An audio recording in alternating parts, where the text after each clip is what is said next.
ଦୁଇଟି ରସୁଣ କୁଲା ଏଇଠି ରଖିଦିଅ, ଗ୍ୟାରେଣ୍ଟି ଦେଉଛି ସେ ନାରୀ ରାତି ଦିନ ଘରକୁ ଡାକିବ, ଯାହା ଚାହିଁବେ ତାହା କରିବ। ଆଜି ରାତିରେ ଗୋଟିଏ ଥର କରନ୍ତୁ। ହଁ ଫ୍ରେଣ୍ଡସ୍, ଆଜିର ଏହି ଭିଡ଼ିଓଟିରେ ମୁଁ ଆପଣଙ୍କୁ ଶିଖେଇବି ବିନା ମନ୍ତ୍ରତନ୍ତ୍ରରେ କେବଳ ଦୁଇଟି ରସୁଣ କୁଲାରେ ଆପଣ କିପରି ସୁନ୍ଦରୀରୁ ସୁନ୍ଦରୀ ଝିଅକୁ ପଟେଇ ପାରିବେ, ସୁନ୍ଦରୀ ପଡ଼ିଶା ଘର ଭାଉଜକୁ ପଟେଇ ପାରିବେ, ତାଠାରୁ କିଛି ବି କାମ ହାସଲ କରିପାରିବେ। ଏହି ବଶୀକରଣ କରିବା ପାଇଁ ଆପଣଙ୍କୁ କିଛି ବି ପଇସା ଖର୍ଚ୍ଚ କରିବାକୁ ପଡ଼ିବନି କିମ୍ବା ବେଶୀ କିଛି ସାମଗ୍ରୀର ଆବଶ୍ୟକ ନାହିଁ। କେବଳ ଦୁଇଟି ରସୁଣ କୁଲାରେ ଆପଣ ସେ ଝିଅକୁ ପଟେଇ ପାରିବେ, ପଡ଼ିଶା ଘର ସୁନ୍ଦରୀ ଭାଉଜକୁ ପଟେଇ ପାରିବେ, ତାଠାରୁ ନିଜର ମନ ମୁତାବକ କାମ ହାସଲ କରିପାରିବେ। ଆଜ୍ଞା ହଁ, ଆପଣ ସମସ୍ତଙ୍କର ଇଚ୍ଛା ଥିବ ସୁନ୍ଦରୀରୁ ସୁନ୍ଦରୀ ଝିଅକୁ ପଟେଇବା ପାଇଁ, ପଡ଼ିଶା ଘର ସୁନ୍ଦରୀ ଭାଉଜକୁ ପଟେଇବା ପାଇଁ, ତାକୁ ନିଜ ପ୍ରେମରେ ଦିବାନୀ କରି ତାଠାରୁ ନିଜର ମନ ମୁତାବକ କାମ ହାସଲ କରିବା ପାଇଁ। କିନ୍ତୁ ଇଏ ଏତେ ସହଜ ନୁହେଁ। ଏଥିପାଇଁ ଆଜିର ଏହି ଭିଡ଼ିଓଟି ଆପଣଙ୍କର ଇଚ୍ଛାକୁ ପୂରଣ କରିବ।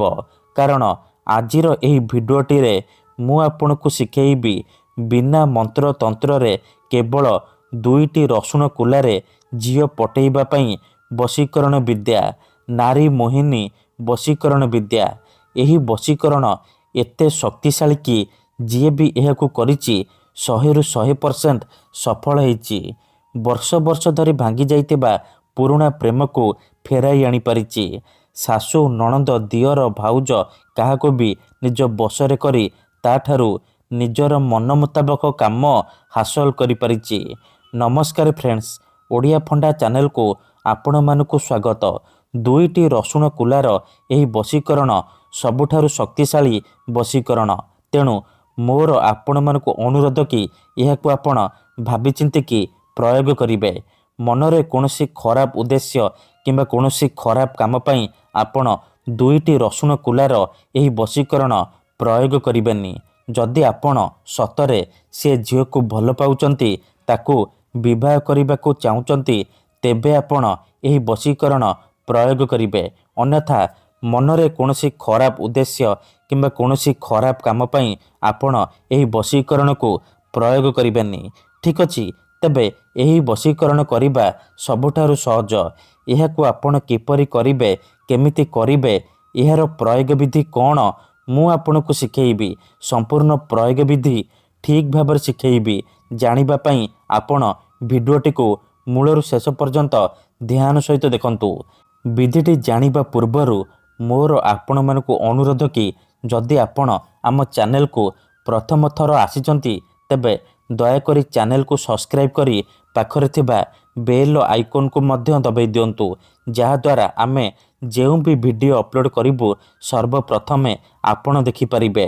ମନେ ରଖନ୍ତୁ, ଏହି ବଶୀକରଣ କରିବା ପୂର୍ବରୁ କିଛି କଥା ମନେ ରଖନ୍ତୁ। ଯେମିତିକି ମନ୍ତ୍ର, ତନ୍ତ୍ର, ଯନ୍ତ୍ର, ବଶୀକରଣ ଇଏ ଏମିତି ସେମିତି କାମ କରେନି। ମନରେ ସମ୍ପୂର୍ଣ୍ଣ ବିଶ୍ୱାସ, ନିଷ୍ଠା ଆଉ ଏକାଗ୍ରତାର ସହିତ ଆପଣଙ୍କୁ ଏହି ବଶୀକରଣ କରିବାକୁ ପଡ଼ିବ। ତେବେ ଯାଇ ମୁଁ ଆପଣଙ୍କୁ ଗ୍ୟାରେଣ୍ଟି ଦେଉଛି ଆପଣ ଯେତେ ସୁନ୍ଦରୀ ଝିଅ ବା ସୁନ୍ଦରୀ ଭାଉଜକୁ ଚାହିଁବେ ଅତି ସହଜରେ ନିଜର କରିପାରିବେ। ତାଠାରୁ ନିଜର ମନ ଚାହୁଁଥିବା କାମ ହାସଲ କରିପାରିବେ।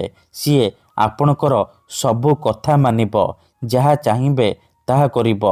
ଯେଉଁ ଝିଅ ଆପଣଙ୍କୁ ଭାव ଦେଉନଥିଲା, ସେ ଝିଅ ନିଜେ ଆସି ଆପଣଙ୍କୁ ଭଲ ପାଉଛି ବୋଲି କହିବ। ଯେଉଁ ପଡ଼ିଶା ଘର ଭାଉଜର ସୁନ୍ଦରତାକୁ ଦେଖି ଆପଣ ତାକୁ ଦିନରାତି ଭାବୁଛନ୍ତି, ସିଏ ନିଜେ ଆପଣଙ୍କୁ ଫୋନ୍ କରିବ, ଘରକୁ ଡାକିବ, ଯାହା ଚାହିଁବେ ତାହା କରିବ, ଆପଣଙ୍କର ସବୁ ଇଚ୍ଛା ପୂରଣ କରିବ। ତେବେ ଏହି ବଶୀକରଣ ଆପଣ କିପରି କରିବେ, କେମିତି କରିବେ, ଏହାର ପ୍ରୟୋଗ ବିଧି କ'ଣ, ଧ୍ୟାନ ସହିତ ଶୁଣନ୍ତୁ।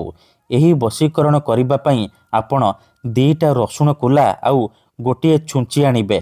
ଦୁଇଟା ରସୁଣ କୁଲା ଆଉ ଗୋଟିଏ ଛୁଞ୍ଚିର ସାହାଯ୍ୟରେ ଆପଣ ସୁନ୍ଦରୀରୁ ସୁନ୍ଦରୀ ଝିଅକୁ ପଟେଇ ପାରିବେ, ବିବାହିତା ନାରୀକୁ ପଟେଇ ପାରିବେ।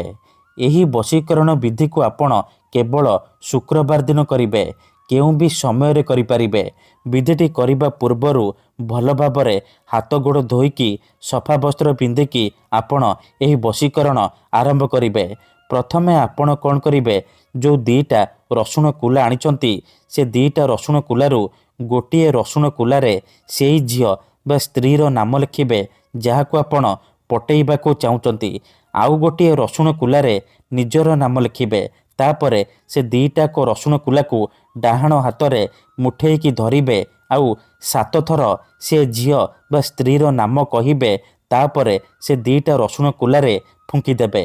ତାପରେ ନିଜର ନାମ 7 ଥର କହିବେ। ପୁଣି ଆପଣ ସେ 2ଟା ରସୁଣ କୁଲାରେ ଫୁଙ୍କିଦେବେ। ତାପରେ କ'ଣ କରିବେ, ସେ 2ଟାକ ରସୁଣ କୁଲାକୁ ଏକାଠି କରି ସେଥିରେ ଛୁଞ୍ଚି ଫୋଡ଼ିଦେବେ। ଧ୍ୟାନ ରଖିବେ ଯେମିତି 2ଟାକ ରସୁଣ କୁଲା ଛୁଞ୍ଚି ମଝିରେ ରହିବ। ଛୁଞ୍ଚି ଭଲ ଭାବରେ ସେ 2ଟା ରସୁଣ କୁଲାରେ ଫୋଡ଼ି ହେଇଯିବ। ତାପରେ ଆଖି ବନ୍ଦ କରିକି 1ରୁ 2 ମିନିଟ୍ ସେଇ ଝିଅ ବା ନାରୀକୁ ମନେ ମନେ ଭାବିବେ। ତାର ମୁହଁକୁ ନିଜ ମନରେ ଭାବିବେ। ଏମିତି ଭାବିବେ ଯେମିତି ସିଏ ଆପଣଙ୍କର ବଶରେ ହେଇଯାଇଛି, ଆପଣଙ୍କର ସବୁ ଇଚ୍ଛା ପୂରଣ କରୁଛି। ଏହିପରି ଭାବି ସାରିବା ପରେ କ'ଣ କରିବେ, ସେ ଛୁଞ୍ଚି ଆଉ ରସୁଣ କୁଲାକୁ ସେହିପରି ନେଇକି କୌଣସି ଏକ ଫୁଲ ଗଛ ମୂଳରେ ମାଟି ଖୋଳିକି ପୋତିଦେବେ।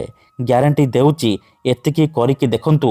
ଏହି ବିଧିକୁ କରିବା ମାତ୍ରେ ସେ ଝିଅ ହେଉ ବା ବିବାହିତା ନାରୀ ଆପଣଙ୍କ ଆଡ଼କୁ ଆକର୍ଷିତ ହେବାକୁ ଲାଗିବ। ଧନ୍ୟବାଦ।